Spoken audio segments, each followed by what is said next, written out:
Hi guys, in today's video I'll be previewing the match against Everton in which we'll play tomorrow. I hope you enjoyed since now it's 2 uploads in a row, which I hope you enjoy very much. So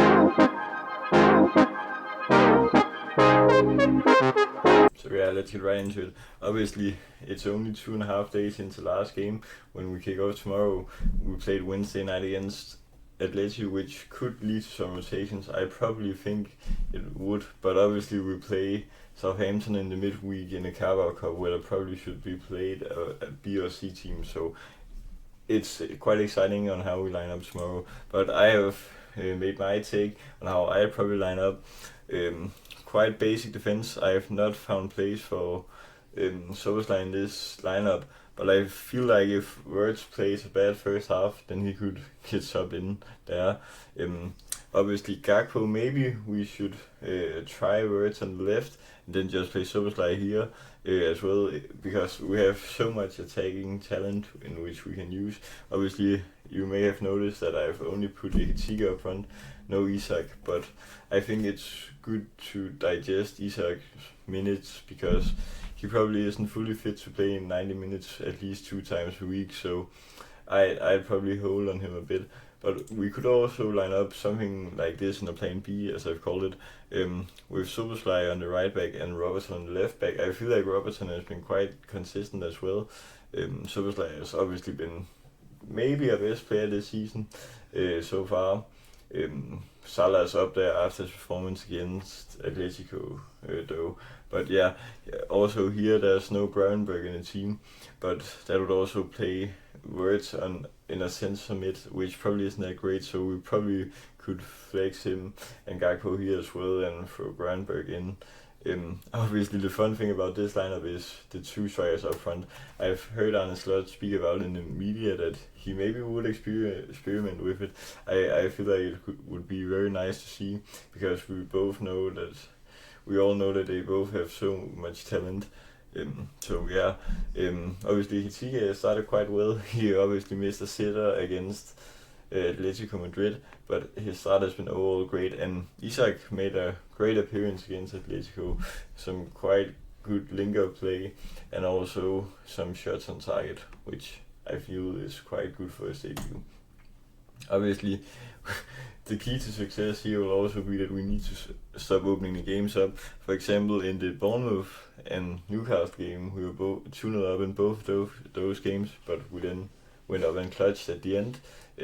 Arsenal was a different case because that was just a tight game, 0-0, and the same about Burnley. Obviously, it wasn't a tight game as such against Burnley because we had all the play, but we just didn't create the best chances until we got that penalty at the end. And obviously, the game against Atletico, Van Dijk with the header at the end. Obviously, we were 2-0 ahead. I also speak about it in my video the other day, yesterday, that we simply didn't need to let them push in between our midfield and defense that much, because in the end it costed too many chances and they got on 2-2, but luckily Van Dijk saved us here.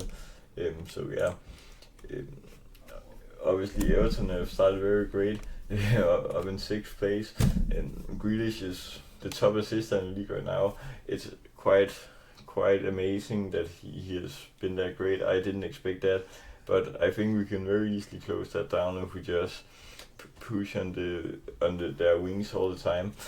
Obviously, it will probably be hard for them to score some goals because we could easily close down with Van Dijk and Konate, but obviously what we need the most is that if we come in front in the start, we just simply need to score the 2-0 or maybe even 3-0 goal, because we can't let them be just 1 goal behind us, because yeah, we've seen that a couple of times this season so far.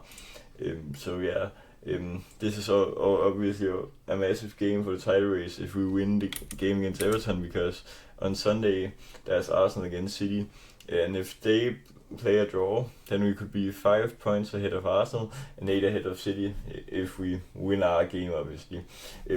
Then you could say if Arsenal win, then we would be 3 points ahead of Arsenal and 9 ahead of City, or if City win, then we would be 6 in front of both of them, which I feel like if it doesn't end in a draw, then I'd probably take a City win, because I think City have potential to drop further with this team. I don't believe in their defense that much, but I feel like if we can uh, go a lot of points in front of Arsenal this early in the season, then I just think they can't catch up in the end.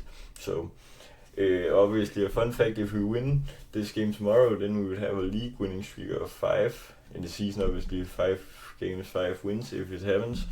We never in the last season did we ever win 5 league games in a row. So I just feel that was a fun fact because we never had that long streak last season. But yeah, if we get it this early, that would be perfect. So yeah, obviously another key to success would be to continue being great on corner kicks or also free kicks. But obviously Soboslai yesterday, he was so great on corners. I also thought Words was quite good, but when Soboslai took them, there were like 4 or 5 corner kicks in the end in which we were close to scoring on them all. Obviously in the end we got the goal from a corner, Van Dijk with a clutch header. It was from this screenshot obviously. So yeah, I feel like if Soboslai continues to take the corners, if he starts, then it is very great. So yeah, my prediction for the game, we'll probably win 2-1, cage game, maybe 1-0, but I fear a draw so much because I just know it's a derby and you can never predict them, and Everton always keep the games quite tight against us. You also remember the 1-0 win last season, and the 2-2 game in which we were pretty much robbed because of the time added on. But yeah, the next game will be against Southampton on Tuesday in the Carabao Cup. I feel there will come a lot of rotation there, so maybe hence why we'll start maybe with the strongest lineup tomorrow, because it's a massive game. It's the Merseyside derby. So yeah, that was all for today's video. I hope you enjoyed. Remember to like and share with our Liverpool fans. Till next time, peace.